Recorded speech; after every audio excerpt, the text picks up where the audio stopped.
بسم الله الرحمن الرحيم. إمام شافعي بلانوس وقال لي سجنا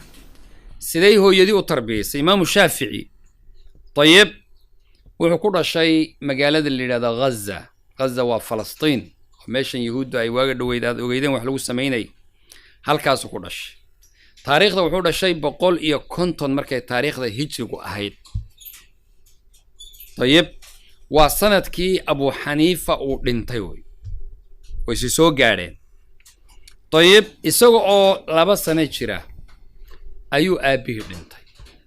أما كبه الرأي ودنتي أقوم بوها هو يدي أيا سوق قاضي وصوبر بارسي مجالات غزة إيو أرض فلسطين عسقلان وكسوررتي مجالات مكة لسواد الشام بك كنتي جزيرة العربية مكة كانت. ولماذا بمكة تحديدا؟ محي مكة وكانتي بفير صدا إمام يضع من مركان سكوز وكانوا وحد أركي دونتا قف ليه دون آبا وحب بركوما أركي دونت هو كل قد وذا الشيء هو يدي مكة كانتي لبس صوابه وكانتي كو نصب كيسو إنه صنطة يعمن أو قليهان ميشو دقناء إنه كل حلو من قرش أبوها وأصل كيسو يسوع لسه لبا مقالده waxay ahayd magaalada Makka xilliga Madiinatu Cilmi bay ahayd sidaada magaalooyinkan Gaarisi iyo runtii ay u tahay meesha aan joogno cilmiga lagu barto ay u tahay ayay u ahayd Madiinatu Cilmiya marka hooyadii wiilkeedii way la carartay meesha cilmigeekiis halka waxa kaaga muuqan hadii aad joogto meel aan cilmigu ku badnayn inaad meel cilmi aado hadii aad xitaa xaafadahaagu marka inaad xaafadaha aado maartay wanaag iyo khayrku وواحد لو رات سدي كمتها. طيب ويلكي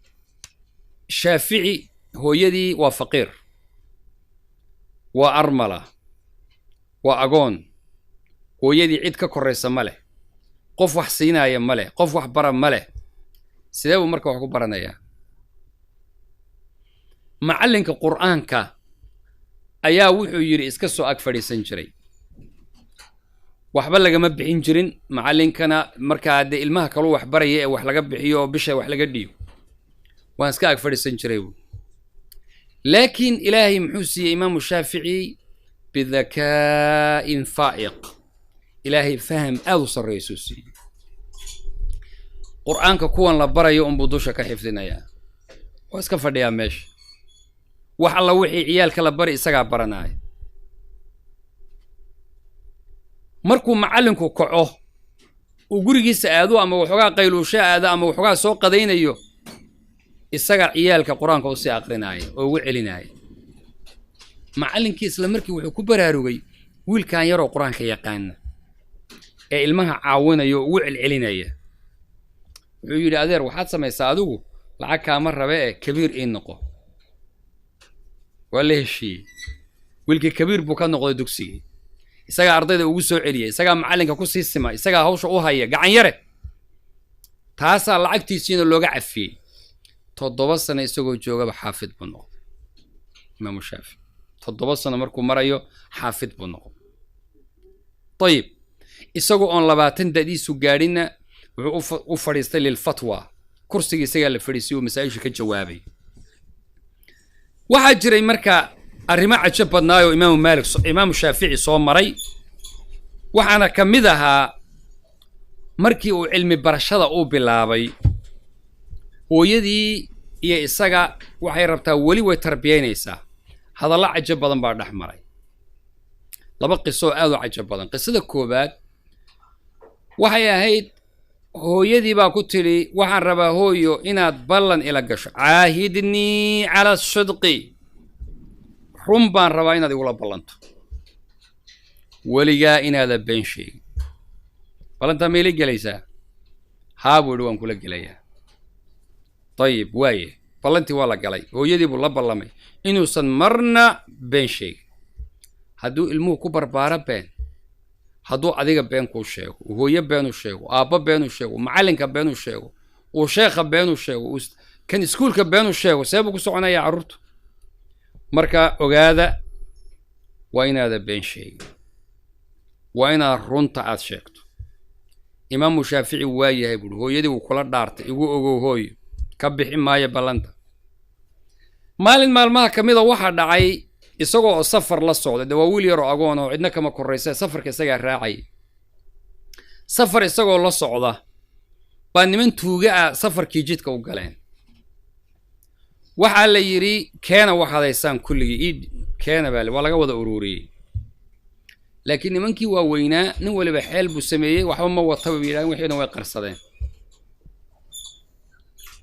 wiilkii yaraa imaamu shaafici ayaa isagu soo saaray kistii waxoogaagii yaraa uu watay buu soo bixiyey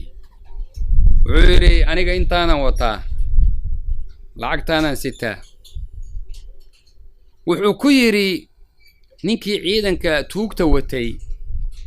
wuxuu ku yidhi adeer soo ma ogid nimankaani way qarsadeen haddaad awooddo waa rabto waa qarsan lahayd cidna ma aragteen wuxuu yidhi caahadtu cala alummi laqad caahadtu calaa ummii assidq anigu hooyaday baan ballan kula galay inaana been sheegin wa wafaa'an licahdihaa sadaqtukum alqawla waalxadiid run aan anigoo oofinaya ballantii hooyaday baan goostay inaan run idin sheego marka anigu been sheegi maayo ninkii watay ciidanka wuu yaabay aad buu ula yaabay wuxuu ku yidhi ummuka gaa'iba am xaadira hooyadaa hadda ma idinla socotaa mise way maqan tahay wuxuu yidhi way maqan tahay ataxfadu cahdahaa ma ballanteedaad ilaalin iyadoo maqan tahay haa wuxuu yidhi aniguna ilaahay oo i arkaya rabbi oo ii jeeda ma ilaalinaya miyaa ballantiisa ninkii wuxuu yidhi wax alla wixii laga qaatay dadkan safarayda ha loo celiyo halkiibuna ku toobad keenay isagoo halkiibaa ugu dambaysay sidqigii iyo runtii imaamu shaafici lagu tarbiyeeyey waxay keentay faa'iidadaasi u keentay dayib hooyadii tarbiyada ay u geysatay wiilka ayaa qaabka u tarbiyaysay waxaa ka mid ahaa maalin maalmaha ka mid ah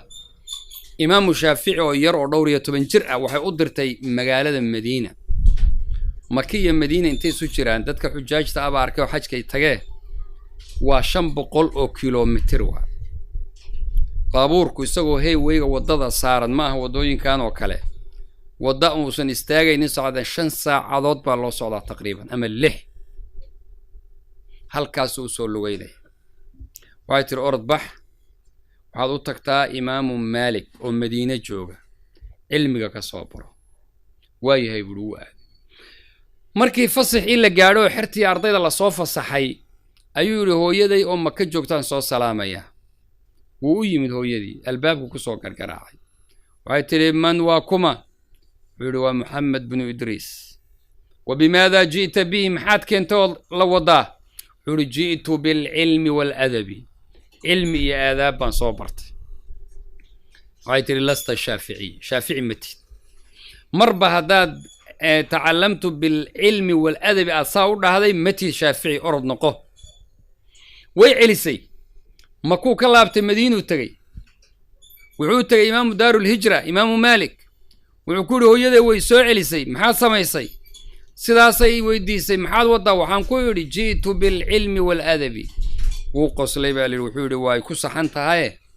وانت لابطود وتكتو وحاد كتير هذا مركتير محاد وضا جئت بالأدب والعلم كله مركي ورم حيري جئت بالعلم والأدب خلط باهي جئت بالأدب صهر مري آداب تكورس علمك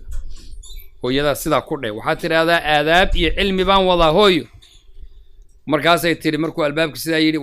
الآن أنت الشافعي هذا تا الشافعي صاقل ويسوقل سي وحي فهمتي بالي هو يدا سي إمام الشافعي لم يدرك الهدف مؤسنقرا أجدد وين الله دري أجدد وين نوى أخلاق وين إيا آداب وفرسو علمي برشدي سمحا كوريا آداب يا أخلاق وانا مده هويا آبرتا هويا غرس كسميسا أو مسكحة عروتو كتلاش ولذلك معلمين توضرتين سكولات يا معلمين الماء مركا لصو عيريو مركا قار waxay dhahay ilma cunug noocaas oo aadaab iyo akhlaaq aan la soo barin baan loo keenaya maxay ka wadaan adaabtii akhlaaqda marka guriga ayuu ka soo qaataa hooyaan ugu horeysa iyadana fahmi karta arrinta noocaas طيب imaamu shaafici sidii buu ilaahay subxaanahu wa tacaala